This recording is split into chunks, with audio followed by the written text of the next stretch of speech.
व्यवसायी अपना ऊपर अपन सम्मान के ऊपर भेल प्रहार के रूप में हम सब ले रहा छी।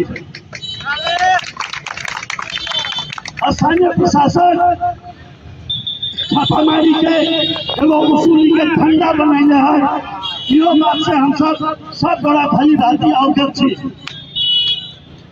प्रशासन के राइट में अहाँ सब देखत होबै, प्रशासन के नीलोमतो से हजारों के संख्या में तस्करी हो है।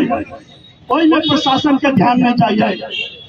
और जे व्यवसायी सम्मान पूर्वक एगो फसल फेंक के राज्य के कर के दो चार गोरा के रोजगारी दे के देश के अर्थव्यवस्था एहनो मंदी में ढाल ले, रोजगार सृजना कर ले, विदेशी पलायन के रोके थामे के प्लानिंग करे, काज कर रहल छै, ओकरा मनोबल गिरावे के काज ई धमसा प्रहरी द्वारा भेल छै। एकरा हम सब जते भर्त्सना करू वो ओतबे कम होतै से हमर सबके संपूर्ण उद्योगी व्यवसाय के बुझाइए।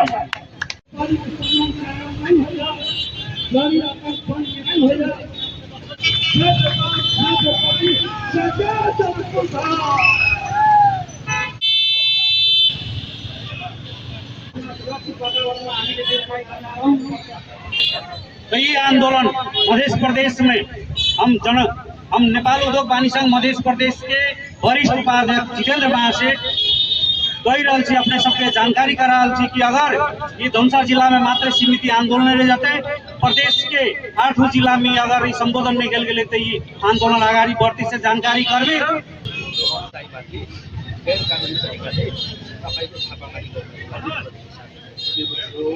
र त्यो फिल्मको कारण तपाईँको गल्ती मात्रै हुँदाखेरि विभिन्न कार्यालयका प्रतिनिधिहरू हुनुपर्छ। जस्तै छापा मार्नको लागि तपाईँको प्रहरीले छापा मार्ने होइन, प्रहरीले शान्ति सुरक्षा सम्बन्धित निकायलाई, जस्तै राष्ट्रिय अनुसन्धान कार्यालय पथैया, त्यसपछि तपाईँको संसार विभाग, यिनीहरूले उनीहरूलाई कुनै किसिमको शङ्का लाग्यो भने व्यवसायको प्रतिनिधिलाई पनि राखेर प्रहरीलाई पनि शान्ति सुरक्षाको दृष्टिकोणले राखेर त्यो व्यवसायलाई के छ कमी कमजोरी त्यसको सर्ट आउट गर्ने हो र त्यतातर्फ गएर कारबाही गर्ने। तर त्यो दिन पनि राम्रो नभएर तपाईँको एउटा हामीहरूको महत्त्वपूर्ण चाडपर्वको बेला तपाईँको धनतेरस तपाईँको त्यसको एउटा आक्रमणकारी शैलीमा आएर त्यसको पसलको सामानहरू गर्ने प्रयास, त्यसमा जिम्मेवार निकायका पदाधिकारीहरू थिएन, यिनीहरू आफै पूर्वाग्रही भएर त्यसको पसल रोक्ने शैलीमा आएर र त्यसका हामीले बुझ्न जाँदाखेरि तपाईँको त्यहाँ मनोज यादव भन्ने क्राइमका धुमुवा र तस्करसँग सम्पूर्ण साँठगाँठ राख्ने उयो पटक पटक विभिन्न केसमा मैले व्यापारीको काम गर्दाखेरि उसले मसँग डिबेट गरेको छ र त्यो दिन उहाँले पनि मसँग डिबेट गरेर पूर्वाग्रही गरेर मसँग हातपात गर्यो। म त्यो भन्न चाहन्छु। त्यसैको विरोधमा हामीले विभिन्न कार्यक्रम अन्तर्गत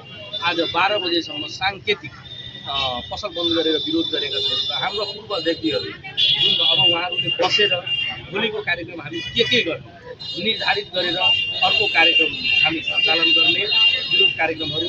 त्यसपछि उहाँहरूले यदि वार्ताको टेबलबाट सम्बन्धित मान्छेहरूलाई दोषीहरूलाई यदि कारबाही गर्छ भने हामीहरू वार्ताको टेबलमा पनि बस्न तयार छौँ। त्यो तपाईँले भन्न चाहन्छु। र साथै यो जनकपुर उद्योग वाणिज्य संघ सम्पूर्ण जिल्लाभरिका उद्योगी व्यवसायीका मुख्य संस्था हो। यहाँ कुनै व्यवसायीलाई समस्या हुँदाखेरि उद्योग वाणिज्य उद्योग वाणिज्य संघलाई जानुपर्छ। त्यो हामीहरूको व्यवसायी हो, त्यसको लिडर हो, मलाई त्यसलाई समर्थन गर्नुपर्छ। यदि गलतै त्यसले गरेको छ भने त्यसलाई प्रक्रिया पुगाएर कारबाही गर्नुपर्छ। त्यतिकै आतङ्ककारी शैलीमा पर्व तिहारको बेलामा जानुपर्दैन।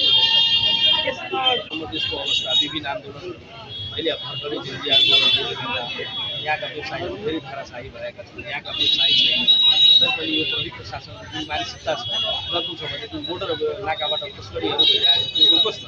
त्यो रोकेर हाम्रो यहाँको व्यवसाय बस्याउँछ।